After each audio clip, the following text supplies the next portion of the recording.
Olá! O Conselho Federal de Medicina publicou há poucos dias novas regras para publicidade médica, após 3 anos de intensos trabalhos.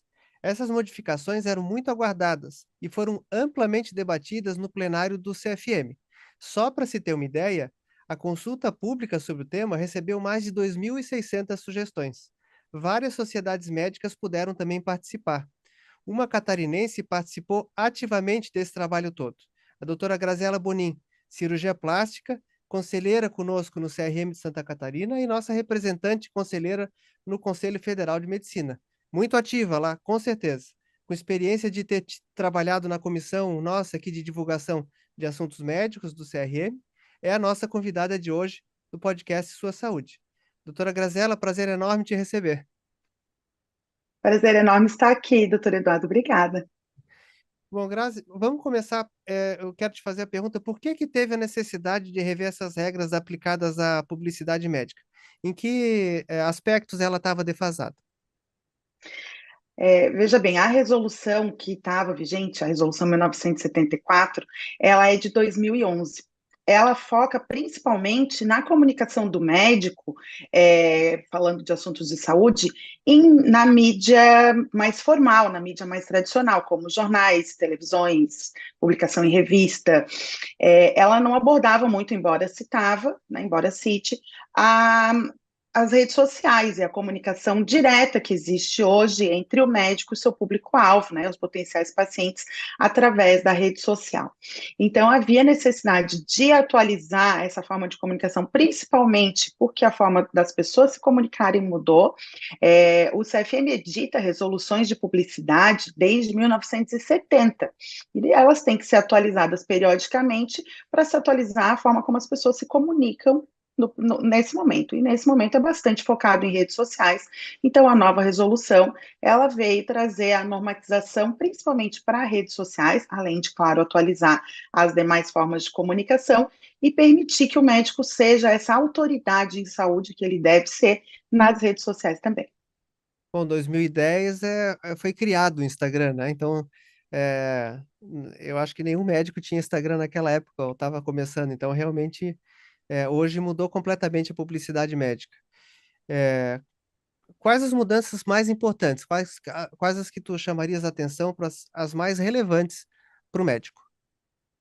As mais relevantes, em princípio, questões relacionadas ao uso de imagem do paciente, porque na resolução 1974, na resolução vigente, não se podia usar a imagem do paciente sob nenhuma hipótese, para nenhuma finalidade. Ou seja, um médico não podia mostrar uma lesão de pele nas costas do paciente e dizer, olha, essa lesão de pele aqui, ela pode ser um indício de um câncer de pele, por causa dessa característica, procure um médico. Então, mostrar uma cicatriz, dizer que aquela cicatriz é hipertrófica, ou é um queloide, ou é uma cicatriz normal. Então, existia uma grande limitação, mesmo em situações onde o paciente não era identificável, existia essa proibição, além, é claro, da proibição relacionada à demonstração de resultados. Então, foi construído um texto que permita ao médico usar imagens com caráter educativo. Então, quando a gente falar que foi liberado antes e depois, existe muita conversa a esse respeito, foi liberada a demonstração de resultados num padrão antes e depois, digamos assim, com finalidade educativa, então com a finalidade de educar a população sobre possíveis resultados para procedimentos. Nesse caso, vai ser com conjunto de imagens, com obrigação de demonstrar as complicações, por exemplo. Além disso, houve um avanço em relação ao médico como empresário, porque sempre foi tido que o médico não poderia ser sócio de empresas relacionadas de áreas correlatas à medicina, como ser sócio de uma empresa de órtese e prótese, ser sócio de uma farmácia de manipulação ou ser sócio de uma ótica. A nova resolução traz no seu texto a permissão para que o médico tenha esse tipo de negócio, desde que ele não cria uma relação entre a sua atuação como médico e a sua atuação como empresário. Então, eu posso ser empresária, por exemplo, ajudar a desenvolver uma prótese de silicone, mas eu não posso fazer propaganda dessa prótese de silicone no meu consultório, na minha prática médica. Eu não posso direcionar os meus pacientes. Então, se conseguiu criar uma diferenciação para que o médico possa ganhar espaço como desenvolvedor de materiais e medicamentos para a área da saúde. Além disso, questões relacionadas à divulgação da qualificação acadêmica dos cursos que o médico fez. Existia uma proibição para que médicos que não são especialistas divulgassem qualquer capacitação, qualquer curso de formação que eles fizessem. Na verdade, as pós-graduações, elas são diferentes, né, em sua carga horária, do que é o tempo de formação de um especialista. Então, o texto da resolução veio explicar que o médico pode falar da sua pós-graduação a partir de agora, desde que ele esclareça a população que isso não o torna um especialista. Então, eu posso colocar pós-graduada em psiquiatria, não especialista, que é o meu caso. Posso, né, fazer uma pós-graduação, mas para eu me tornar especialista seria um outro caminho. Essas são as principais alterações que não são pequenas, né? E na tua impressão, quais os pontos principais que os médicos têm que estar atentos em relação para cuidar para não fazer?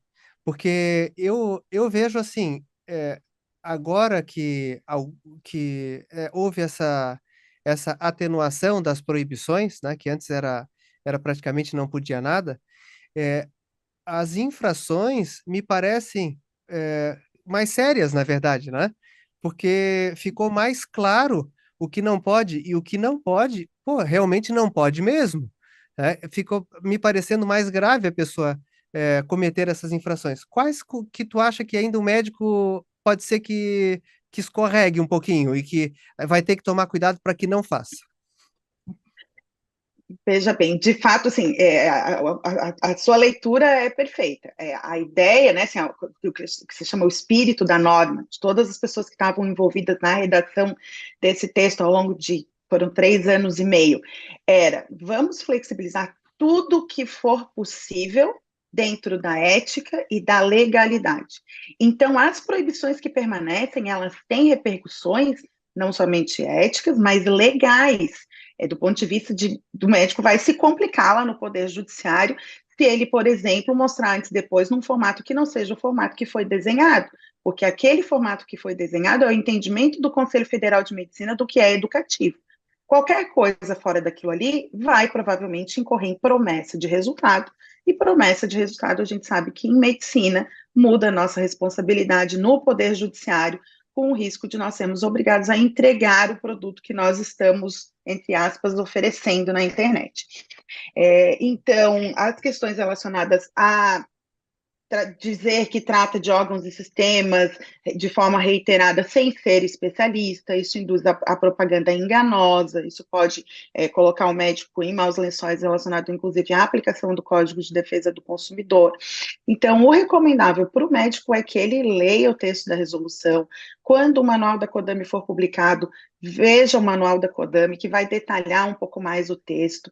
De fato, a resolução, ela assim, teve a intenção de diminuir a subjetividade e melhorar o entendimento das proibições, mas as proibições que ali permanecem, principalmente relacionadas a sensacionalismo, promessa de resultado, propaganda enganosa, elas têm relação com o Código de Defesa do Consumidor, com a interpretação jurídica da responsabilidade do médico, então merecem muita atenção. Fala um pouquinho mais, tu já entrasse nesse ponto, mas fala um pouquinho mais sobre as vedações relacionadas à propaganda de medicamentos e tratamentos, né? E isso depois eu vou puxar de novo, quando a gente falar para a população como se defender de alguns sites, alguns colegas, e às vezes não colegas, sites que fazem propagandas assim escabrosas de medicamentos, né? Mas como que é essa situação em relação à propaganda de medicamentos e tratamentos? existe uma proibição que o médico exerce a sua profissão com interação ou dependência com a farmácia e a indústria farmacêutica. Então, a resolução, ela traz no seu texto a proibição de que o médico faça qualquer propaganda ou divulgação de produtos farmacêuticos e também de que faça, traz a proibição de que o médico confira qualidade, ou atribua qualidade a produtos diversos, como produtos alimentícios e outros produtos que têm relação com a saúde, mas não são propriamente medicamentos.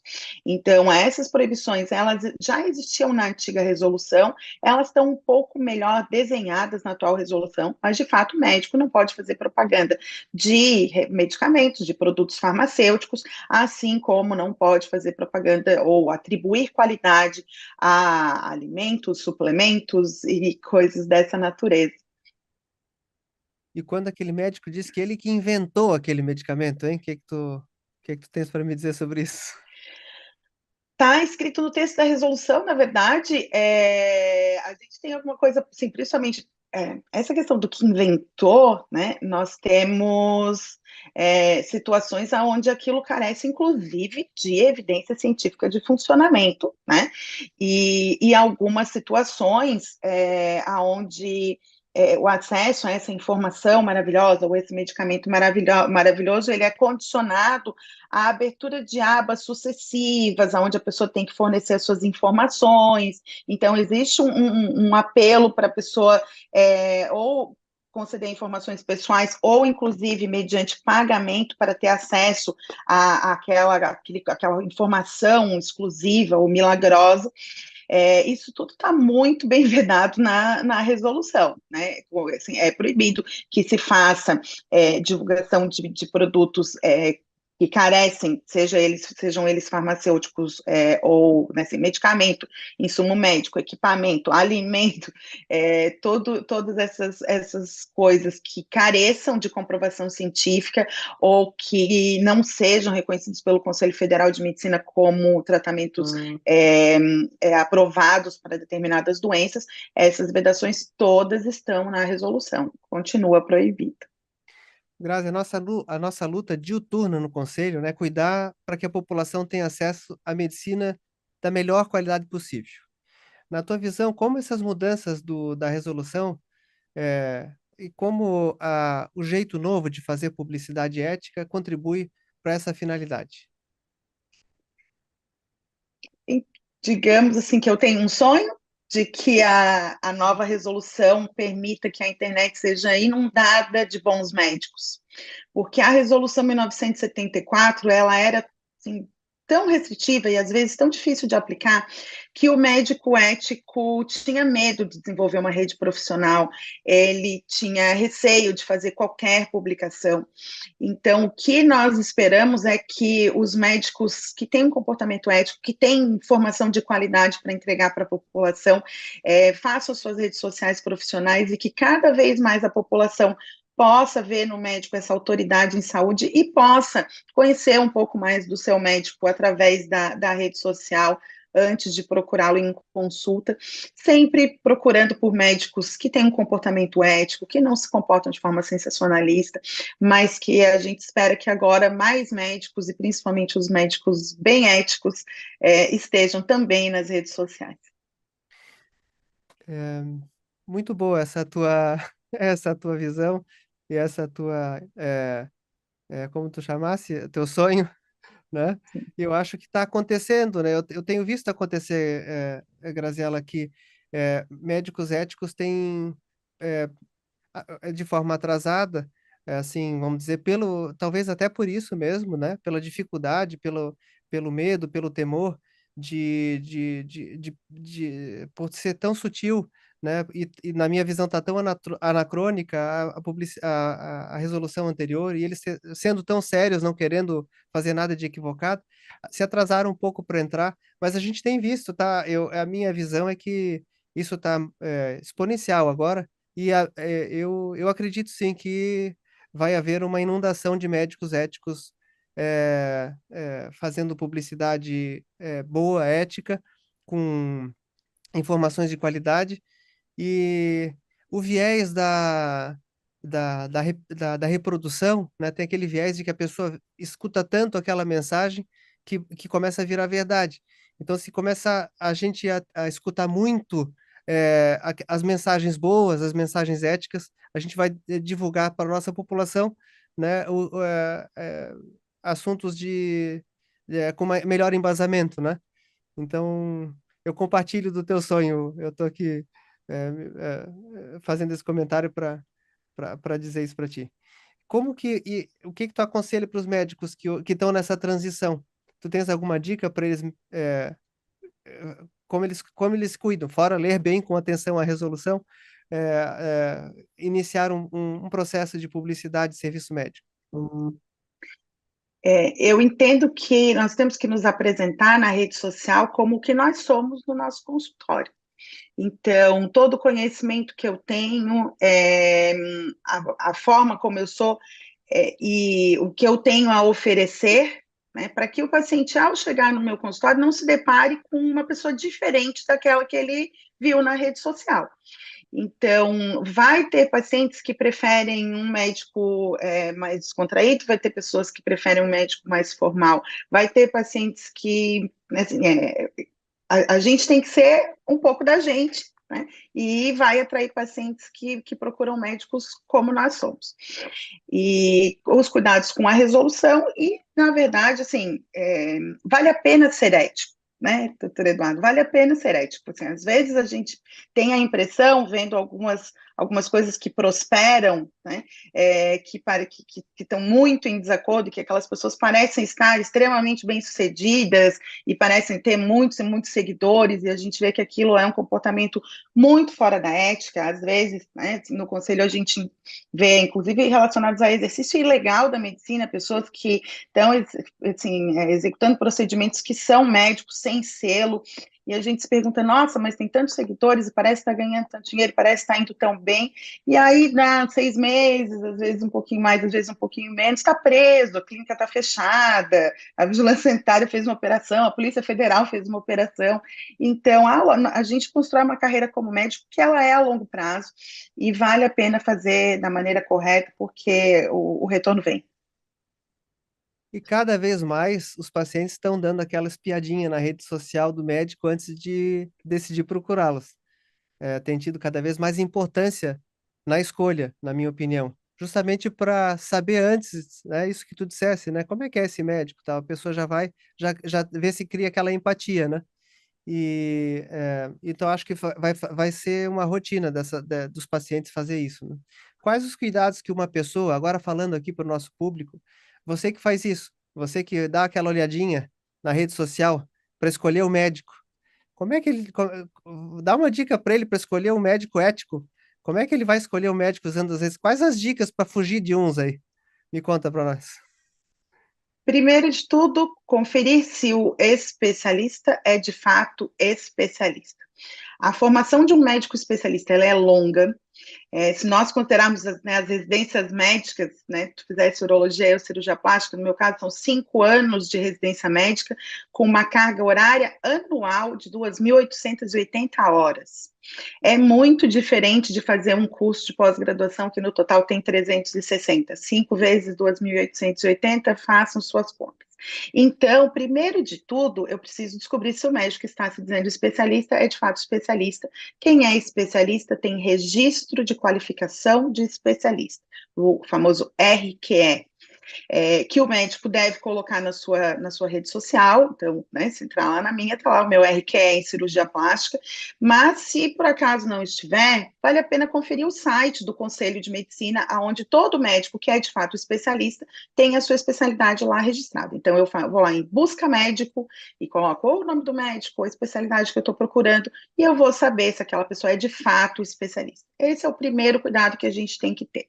Segundo cuidado, se um médico está expondo um monte de imagem de paciente, a gente vê bastante, assim, em cirurgia plástica, de fato, foto de paciente anestesiada no centro cirúrgico, recém-operada, sendo exposta, seja em stories, seja na minha timeline.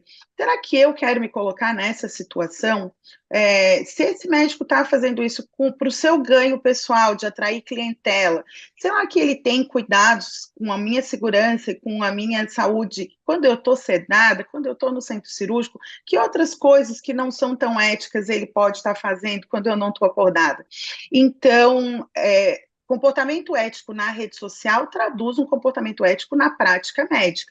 Então, vamos nos informar sobre o que é que o médico pode ou não fazer na rede social e procurar os médicos que estão respeitando essas regras, embora às vezes a comunicação dele não seja tão atrativa ou apelativa, como quiser chamar, mas talvez seja porque ele se preocupa com você e com a sua segurança e com os preceitos éticos que estão envolvidos.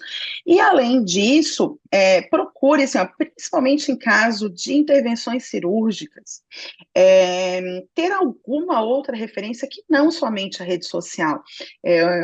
Eu conheço alguém que operou com aquele médico, eu consigo verificar um pouco sobre a prática de fato, porque a rede social, ela é a nossa vitrine, ela é onde a gente pode mostrar, né, um pouco do que a gente faz, do nosso trabalho, mas assim como na nossa vida pessoal, a gente vai mostrar o que a gente quer ali. Então, talvez alguma referência além da rede social, número de seguidores.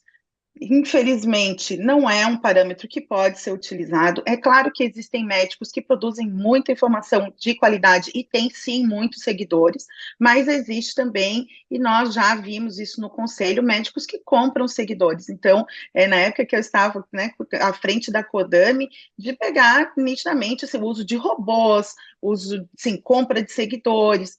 Então, somente o número de seguidores ou o comportamento no médico na rede social não deva ser o único parâmetro que eu levo em consideração. Embora, como o doutor Eduardo falou, eu tenho que entrar lá e dar uma espiadinha e ver se dá match, ver se eu gosto do doutor Eduardo, ver se eu gosto da doutora Graziella, mas levar mais algumas coisas em consideração nessa escolha. Perfeito, Graziela. É, queria que tu reforçasse a história do se o médico é especialista. Tu já falasse do RQE, né? O, eu acho que essa mensagem já ficou bem clara. Mas tem aquele médico cheio de certificados atrás dele, né? Aqueles certificados todos de curso de especialização, é, médico que acha que quanto mais países ele se especializou, melhor, né? A gente já viu de tudo, né, doutora Grazella? Agora, claro que a gente não para de se atualizar, a gente faz 1000 cursos. Vai ter médico que vai achar interessante descrever esses cursos, como que. Mas essa publicidade, ela às vezes ela é apelativa. Como que tu podes dar dica para nós aí também de fazer essa distinção? De fato, e novamente, não custa repetir, conferir se é de fato especialista. A formação do especialista, ela é ou através de residência médica ou através da obtenção de prova de título de especialista. Então, às vezes o médico não teve a oportunidade de fazer uma residência médica, mas ele de fato adquiriu muito conhecimento, fez curso no exterior ou aqui e tal. Ele pode se tornar um especialista prestando prova da sociedade de especialidade, e isso vai permitir que ele tenha o registro de qualificação de especialista. Então, nós não podemos nos deixar levar por diplomas e certificados, e às vezes diz, assim, as sociedades de especialidade, então nós precisamos saber que as especialidades que existem em medicina são reconhecidas pelo Conselho Federal de Medicina. Por exemplo, medicina estética não é uma sociedade, não é uma especialidade reconhecida, porque procedimentos estéticos estão, né, divididos em diversas especialidades, como dermatologia, cirurgia plástica, própria cirurgia vascular, até a urologia tem procedimentos que têm alguma finalidade estética. Então, o conselho não reconhece que deva ser criada essa especialidade. Então, alguém que se diz especialista em medicina estética está dentro de uma especialidade que sequer existe. Então, conferir se essa pessoa é especialista de fato. Esses cursos de capacitação, a nova resolução traz, inclusive, um dos pontos mais digamos, polêmico, se nós podemos dizer assim, porque os médicos, eles podem falar dos cursos que eles fizeram, mas eles têm que falar. Então, então, sou cirurgião plástico.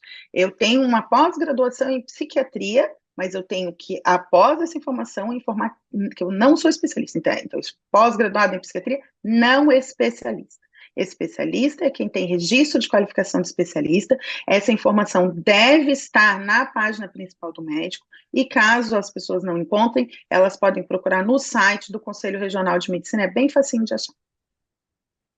Obrigado, Graziela. Eu queria que tu desse agora a tua mensagem final aí. O que tu achas de mais importante para deixar de mensagem final para o público catarinense?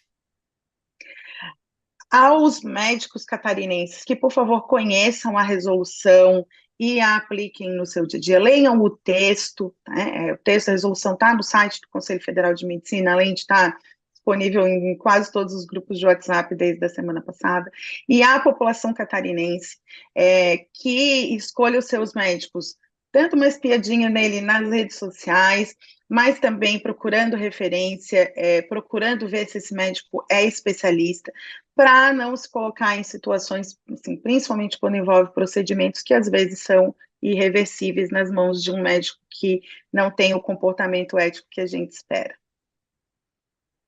Graziela, muito obrigado. Prazer enorme falar contigo.